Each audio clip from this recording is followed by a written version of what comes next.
So, on behalf of Dazzling Dave, always Wolves, it's Jason here at the Emirates Stadium. I'm with Cecil from AFTV. Cecil, how are you, mate? I'm not even recovering. I'm well, but after the fact that, you know, we're not going to win the league, I watched Man City lift that title. I'm not going to say I've been better. It's been a good season. I've got to stop dwelling and getting caught up in this rut. But I am well. It's a shame this Premier League trophy didn't arrive here after 19 years, but it's okay. There's next season. It is frustrating. Looking from the outside in, I did say this to you before, Cecil, the fact that you was top of the league for something like 240, 250 odd days, and right at the end you got picked. That must be the frustrating thing, really, when you're so close. Exactly. That is kind of the main thing. And a lot of other rival fans or fans that are lower down the table, giving us a lot of jip and a lot of banter and a lot of jokes, considering they're nowhere near us. It does pain us a little bit, and I always think you haven't got nothing to say. You've got to focus on your own clubs. But I get it. If you're a rival fan looking up and thinking, oh, this could be the year that these Arsenal fans win it, and it's going to be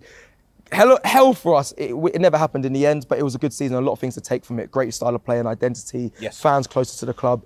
Young manager, young team.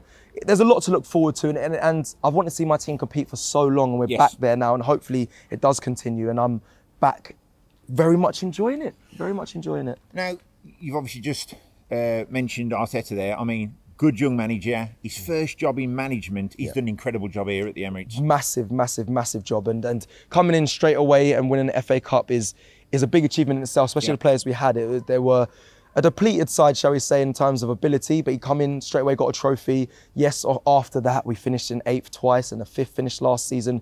Just missed out on top 4, and I think some of the fan base will say that's against him going into this season, considering we didn't make the Premier League trophy ours. They're going to hold that against him. It feels like we've bottled it twice, but I don't look at it as a fan. That's not how I look at it. I look at it from a positive side, and I look at the things that we've got, like I've mentioned before, good identity, a style of play, close to the fan base, players that I love and adore, the likes of Bukayo Saka, the likes of, you know, Martinelli, the Martin Odegaards, even Emile Smith-Rowe. We've got a hair end, we've got products coming from our academy that we love and adore. And there's so much love around about this Arsenal side at the moment. And like I said, it's a shame we didn't win it, but I look at next season and I'm excited. I've been wanting this feeling for a long time. Champions League football as well. I know we just kind of brush over that. Yes, we finished second because that's what most fans look at. It's like, oh, it's a failure because we didn't win it. But we got Champions League football again after 6 years, Jason, and something we've missed. And I haven't heard that music in a very long time. Us Wolves fans haven't heard the Champions League music yet, but we did get to the Europa League a couple of seasons back, and that was a fantastic. And European football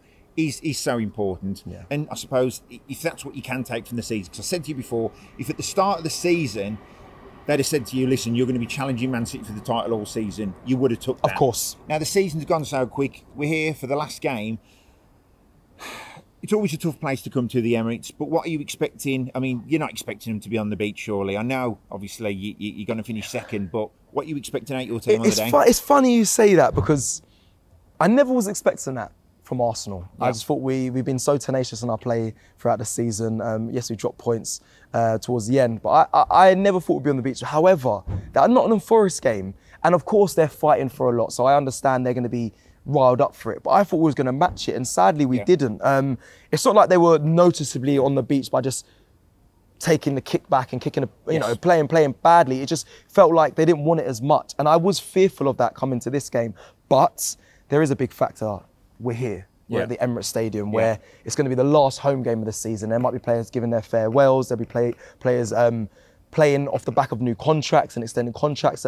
That comes with a lot of pressure, and they have to show their quality. So I feel like the team will be up for it. I really do. I feel like it will be a good showing from Arsenal. I do expect us, though, to concede, and I mentioned this in the preview that we did, because I feel like our home form hasn't been as good as our away form, even though maybe the stats may not say that. We just leak a lot of goals here. I have seen that you have conceded 40-odd goals this season, and that's a lot for a team which has finished second. Exactly that, and obviously you might remember Brighton came here not too long ago, put 3 past us. Put 6 past us.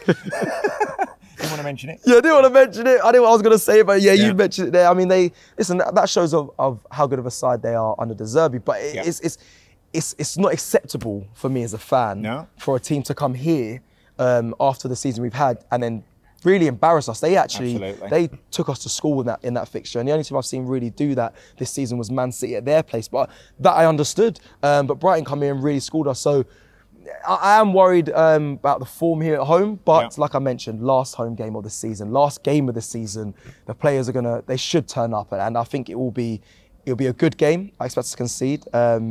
But yeah, I think a 3-1 to the Arsenal, we'll see here. Apologies to say on this channel here, but that is what I think it will be. And you're facing Wolves. Is there any players at Wolves that you fear that you fear could do some damage? Yeah, do you know what?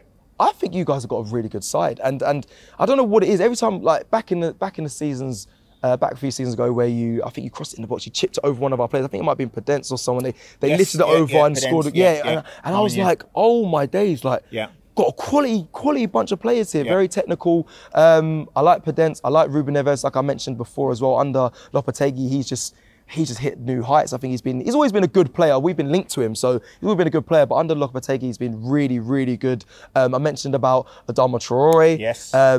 End product never been too good, but he is a chaos footballer, as in he just causes chaos. He's very quick, very powerful, very slippery. That may be down to his baby oil that he greases himself up with, but very slippery player. And I'm fearful of that. I'm fearful that he'll cause problems to this side when he comes here on Sunday. So him, I like Semedo. I know that's an odd one. I like him. I think he's had a good career, and I think he does cause problems. The reverse fixture, he was causing us problems, funny enough.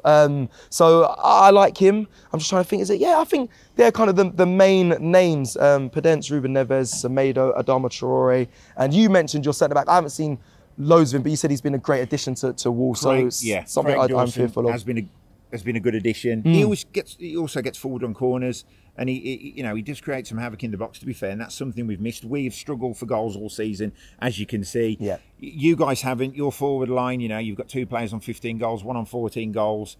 So I am expecting goals. I'm going for, I did say this, I'm going for 2-1 to Arsenal, and I never normally bet against my own club, but Arsenal have had a great season. Finally, there's one player I want to mention. He didn't get to play against Everton, Raul Jimenez. He did suffer his terrible injury here at the Emirates. I mean, at his time, when he was at his pomp at the club, he was unplayable, wasn't he? Unbelievable player. And again, another player I really wanted. I actually, in the offices, it was around last season, I brought up his name quite a bit, and it was all obviously, a lot of people were speculative after the injury, the head injury, and they were saying how he returned. He hasn't returned back to that heights that he used to have, but he's still a quality player, and I feel a little bit sad for him, but I also think there's quality there, and you mentioned him featuring hopefully on Sunday and getting the goal. As long as we win, I think I'm not too angry at that either, as long as we win, because I think he's a quality player. And it's a shame he sustained an injury against us. But yeah, Raul Jimenez, I think he's a very, very, very good player. Thank you. Well, that's it for me and Cecil. Cecil going for 3-1. I'm going for 2-1 to Arsenal. Thank you for tuning in. Always Wolves.